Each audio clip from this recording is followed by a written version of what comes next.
নমস্কার বন্ধুরা, তিতিনস কিচেনে জানাই আপনাদের অনেক অনেক স্বাগত। আজকের যে রেসিপিটা আমি বানাতে চলেছি সেটা খুবই একটা লোভনীয় আর নতুনত্ব একটা রেসিপি। আপনারা তো চিকেন রোল আর এগ রোল অনেক খেয়েছেন, কিন্তু এই রেসিপিটা একবার ট্রাই করে দেখুন।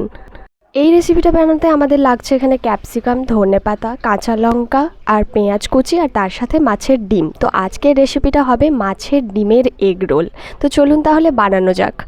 এখানে একটা বাটিতে জল বসিয়ে দিয়েছি, আর জল ফুটে এলে এর মধ্যে দিয়ে দিতে হবে সামান্য পরিমাণে হলুদ, আর তারপর এখানে দিয়ে দিচ্ছি মাছের ডিমটা। তো মাছের ডিমটা এখানে দিয়ে সেদ্ধ করে নেবো, যাতে মাছের কোনো আষ্টে গন্ধ না ছাড়ে। এখানে দেখুন মাছের ডিমটা খুব ভালো মতোভাবে সেদ্ধ হয়ে গেছে। এবার এই মাছের ডিমটাকে আমি হাতার সাহায্যেই ভালোভাবে ভেঙে নেব। এমনভাবে ভাঙবেন যেন একটু ডুমো ডুমো মতো থাকে, পুরোটা ভেঙে নেওয়া যায়। তারপর এদিকে একটা কড়াই বসিয়ে এখানের মধ্যে দিয়ে দিচ্ছি পরিমাণ মতো সাদা তেল। এখানের মধ্যে আমি সাদা তেল ব্যবহার করছি। এরপর তেল ভালোভাবে গরম হয়ে এলে এর মধ্যে দিয়ে দিচ্ছি কুচনো পেঁয়াজ কুচি। এরই মধ্যে দিয়ে দিচ্ছি কুচিয়ে রাখা ক্যাপসিকাম।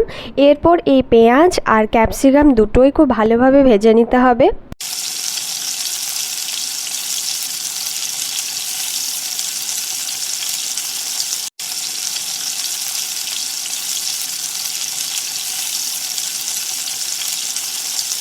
একটু ভাজা ভাজা হয়ে এলে এরই মধ্যে দিয়ে দিচ্ছি কুচিয়ে রাখা কাঁচা লঙ্কা।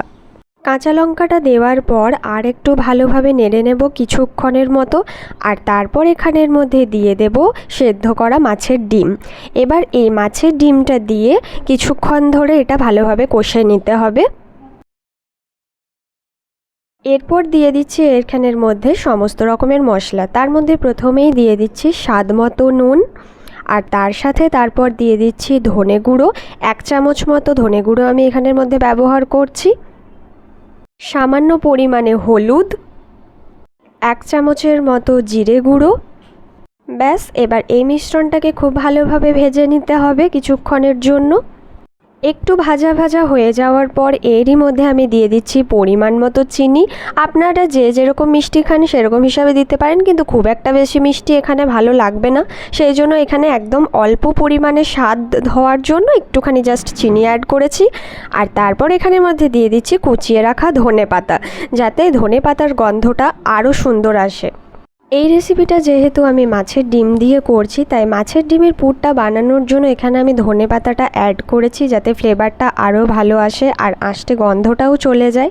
এরপর এখানের মধ্যে আমি একটা বাটিতে নিয়ে নিচ্ছি পরিমাণ মতো ময়দা। তো ময়দাটা আমি এখানে 2 বাটির মতোই নিয়েছি। এবারের ময়দাটার মধ্যে দিয়ে দিচ্ছি পরিমাণ মতো নুন, তার সাথে দিচ্ছি পরিমাণ মতো চিনি, আর তার সাথে দিচ্ছি 2 চামচের মতো সাদা তেল। এবার অল্প অল্প জল দিয়ে ময়দাটা খুব ভালো করে মেখে নিতে হবে। একবারে পুরো জলটা ইউজ করবেন না, একদম অল্প অল্প করে জল দিয়ে তারপরেই ময়দাটা মাখবেন। দেখুন এখানে আমার ময়দা মাখা অলরেডি কমপ্লিট হয়ে গেছে। এটা এবার আধ ঘন্টার জন্য আমি ঢাকা দিয়ে রেখে দেবো, আর আধ ঘন্টা পরে ঢাকা খুলে এগুলো আমি রুটির আকারে গড়ে নেব। আর এদিকের মধ্যে আমি একটা ফ্রাইং প্যানের মধ্যে সাদা তেল দিয়ে দিয়েছি। তো এই সাদা তেলের মধ্যে এক এক করে রুটিগুলো ভালো করে ভেজে নেব। আর রুটিটা ভাজা হয়ে গেলে আবারও এই ফ্রাইং প্যানের মধ্যে সাদা তেল দিয়ে আমি ডিমটা ফেটিয়ে দিয়ে দিলাম। ডিমটা ফেটিয়ে এরই ওপরে রুটিটা দিয়ে দিতে হবে, আর কাঁচা অবস্থাতেই কিন্তু রুটিটা দেবেন, যাতে রুটিটার মধ্যে পুরো ডিমটা খুব ভালোভাবে লেগে থাকে। আর তারপর এই রুটিটা একটুখানি ভেজে উলটপালট করে দুপাশটাই ভালো করে ভেজে নিতে হবে। তো দেখুন এখানে কিন্তু আমার রোলের রুটি আর ডিমটা কিন্তু রেডি হয়ে গেছে। এরপর এই রুটিটার মধ্যেই কিন্তু আমি একে একে সব জিনিসগুলো দিয়ে দেব। তার মধ্যে প্রথমে আমি দিয়ে দিচ্ছি মাছের ডিমটা, যেই ডিমটার পুর তৈরি করে রেখেছিলাম। দেখুন এইভাবে ডুমো ডুমো করে এরকমভাবেই রাখবেন মাছের ডিমটা। তো এইভাবে লম্বা লম্বা করে দিয়ে দেব, এক সাইড থেকে দেবো। আর তারপর দিয়ে দিলাম শসা কুচি, আর তারপর দিয়ে দিচ্ছি এখানে গাজরের কুচি, আর তার সাথে দিচ্ছি পেঁয়াজ কুচি।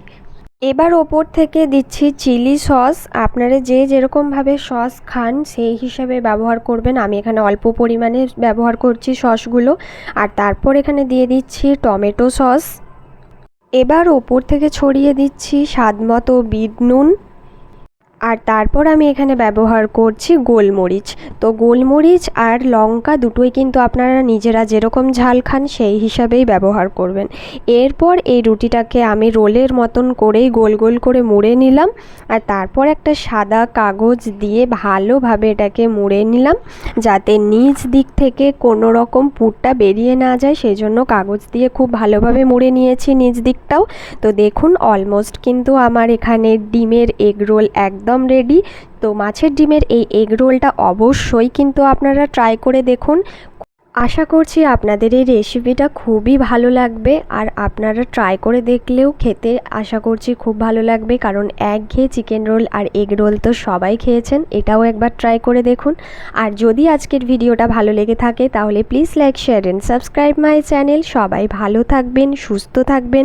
চ্যানেলটাকে যারা নতুন দেখছেন তারা অবশ্যই কিন্তু সাবস্ক্রাইব করবেন।